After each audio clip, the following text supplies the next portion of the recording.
दोस्तों, बिहार चुनाव को लेकर जेडीयू ने सीएम आवास में मीटिंग बुला ली है। यानी कि नीतीश कुमार के सीएम आवास में अब मीटिंग हो रही है, इमरजेंसी मीटिंग हो रही है और यहां पर खास तौर से सीटों को लेकर बातचीत की जाएगी। सबसे बड़ी बात यह है कि नीतीश कुमार ने 110 दावेदारों के नाम दे दिए हैं, उम्मीदवारों के नाम दे दिए हैं अपने प्रभारी को। और अब ये माना जा रहा है कि 110 सीटों लड़ने की जो चाह है वो नीतीश कुमार की है, लेकिन बीजेपी उन्हें 105 सीटें देना चाहती है और इसी वजह से इस मीटिंग को बुलाया गया है। और ये मीटिंग बहुत ही ज़्यादा खास हो गई है क्योंकि लगातार जो जेडीयू है वो पिछड़ती जा रही थी। लगातार बीजेपी उन्हें मनाने की कोशिश कर रही थी, नीतीश कुमार को मनाने की कोशिश कर रही थी और ऐसा लग रहा था कि 102 से 105 सीटें उन्हें दी जाएंगी। लेकिन अब 110 दावेदारों के नाम, उम्मीदवारों के नाम नीतीश कुमार ने खुद छांट कर दे दिए हैं और अब ये कहा जा रहा है कि 110 सीटें नीतीश कुमार चाहते हैं। लेकिन जो बीजेपी है वो 105 सीटों पर नीतीश को मनाने की कोशिश कर रही है और कह रही है कि आप 105 सीटों पर मान जाइए। लेकिन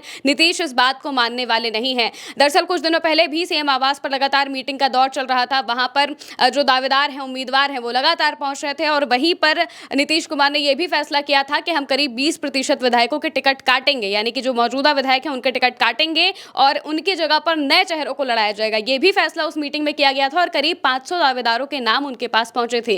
500 नाम नीतीश कुमार के पास आए थे, जिसमें से 110 नाम उन्होंने छांट दिए हैं और उनके जो लिस्ट है वो पकड़ा दी है, अपने प्रभारी को पकड़ा दिया है। और इसके बाद वो यहाँ पर अब बीजेपी के लिए और बड़ी मुश्किल खड़ी कर रहे हैं। दूसरी तरफ चिराग पासवान ने भी इमरजेंसी मीटिंग बुला ली है। वो भी लगातार 35 सीटों को लेकर अड़े हुए हैं और वो भी इमरजेंसी मीटिंग कर रहे हैं। और वहाँ पर बहुत ही ज़्यादा अगर कहा जाए तो चिराग पासवान के तेवर बिल्कुल बदले हुए से दिखाई दे रहे हैं। ऐसा लग रहा है कि अगर 35 सीटें नहीं मिली तो चिराग पासवान एनडीए का साथ भी छोड़ सकते हैं। वहीं दूसरी तरफ जब नीतीश कुमार की मीटिंग सीएम आवास पर चलेगी तो यहाँ पर भी बहुत सारे फैसले होने हैं। यहाँ पर भी सीएम आवास में ये मीटिंग बहुत ही ज्यादा अहम होने वाली है क्योंकि एनडीए में सीट शेयरिंग का पेच लगातार फंसता जा रहा है। अभी तक तो सिर्फ चिराग पासवान, उपेंद्र कुशवाहा और मांझी ही परेशान कर रहे थे, लेकिन अब नीतीश कुमार भी सीधे सीधे 110 सीटें बोल रहे हैं। 110 सीटें अगर नीतीश कुमार को दे दी जाएंगी तो बीजेपी को अपने कोटे से सीटें कम करनी पड़ जाएंगी बाकी सभी दलों को मनाने के लिए। और ये उसके लिए बहुत ज़्यादा मुश्किल हो जाएगी क्योंकि बीजेपी चाहती है कि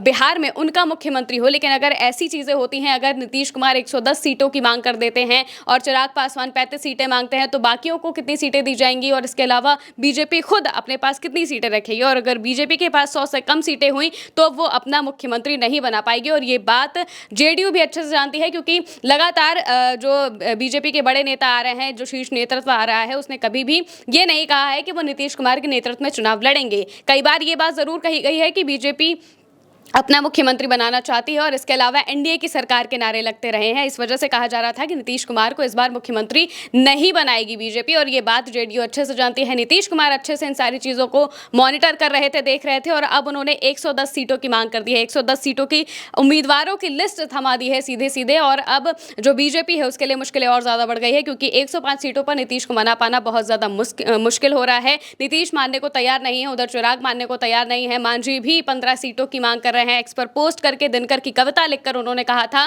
कि हमें 15 ग्राम चाहिए, यानी कि 15 जो सीटें हैं वो हमें चाहिए, आप हमें दे दीजिए। लेकिन अगर वो नहीं मिलती है तो जो मांझी हैं वो बहिष्कार करने की भी बात कर रहे थे, चुनाव का बहिष्कार करने की बात कर रहे थे। वहीं दूसरी तरफ चिराग पासवान के तेवर बहुत बदले हुए से दिखाई दे रहे हैं। उनको लेकर ये भी खबरें आ रही हैं कि वो प्रशांत किशोर के साथ जा सकते हैं क्योंकि जब सीट शेयरिंग नहीं हुई थी, उनसे सवाल किए जा रहे थे लगातार, तो वो यही कह रहे थे कि जब सीट शेयरिंग हो जाएगी उसके बाद हम आपको बताएंगे कि हमें किसके साथ चुनाव लड़ना है, किसके साथ नहीं लड़ना है। और अब नीतीश कुमार भी ये बात अच्छे से जान रहे हैं कि अगर उन्हें कम सीटें मिलती हैं और वो कम सीटें जीतते हैं तो ज़रूर वो मुख्यमंत्री नहीं बन पाएंगे और अगर ज़्यादा सीटें जीतेंगे तो इससे बीजेपी पर अच्छा खासा दबाव बन जाएगा और मुख्यमंत्री फिर से नीतीश कुमार बनेंगे, ऐसा वो चाहते हैं। और इसी वजह से ये बाकायदा रणनीति तय की गई है और 110 नाम सौंप दिए गए हैं। लेकिन फिर भी बीजेपी कोशिश कर रही है 105 नामों पर उन्हें मनाने की, 105 सीटों पर मनाने की, लेकिन नीतीश कुमार मानने को तैयार नहीं हो रहे हैं। इसी वजह से बिहार में एनडीए में सीट शेयरिंग को लेकर जो भगदड़ है वो लगातार मचती हुई दिखाई दे रही है। घमासान पूरी तरह से मचा हुआ है